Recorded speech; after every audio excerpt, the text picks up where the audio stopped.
And what do you think is the reason behind white supremacy? Why do we still have white people who still believe that they are more superior than black people in South Africa?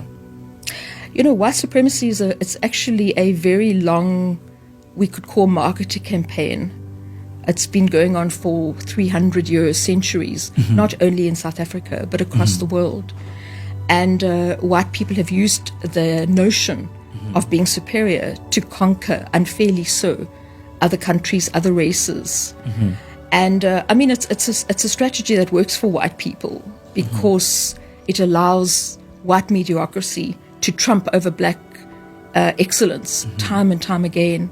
We see that in a party like the DA, where we have the most ridiculously uneducated and quite stupid man, John Steenhuisen. But when you look at some of the black women who competed against him, they were actually outstanding achievers, very strong, well-educated, knowledgeable, and well-traveled black women. But they didn't stand a chance. So still in South Africa, we have the mantra of do not disturb white supremacy and white privilege. And what's so remarkable is that the ANC government seem to have adopted that. I almost feel it's like the national anthem of the ANC, not to disturb white supremacy. So it's not even about, white people will always act in their own interests. History tells us that no white person anywhere in the world, no government, has ever handed over power willingly. So we have white people who are holding on to whatever they have. But sadly, we have a black government who's allowing them so. We also have an older black generation that I think has almost subscribes to the notion that white people are superior. And that's where the tragedy lies, not in white people thinking they're better.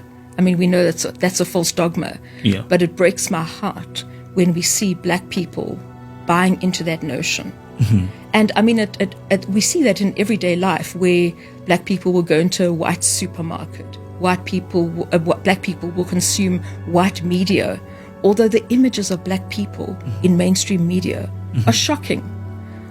Black people are criminalized. They're seen as poor family representatives. They've always been put down, not only in South Africa. You see that in the US. Yes. But yet, black people will still go to white media first. They'll still go to white banks. And I think that's a very sad symptom of the power of white supremacy.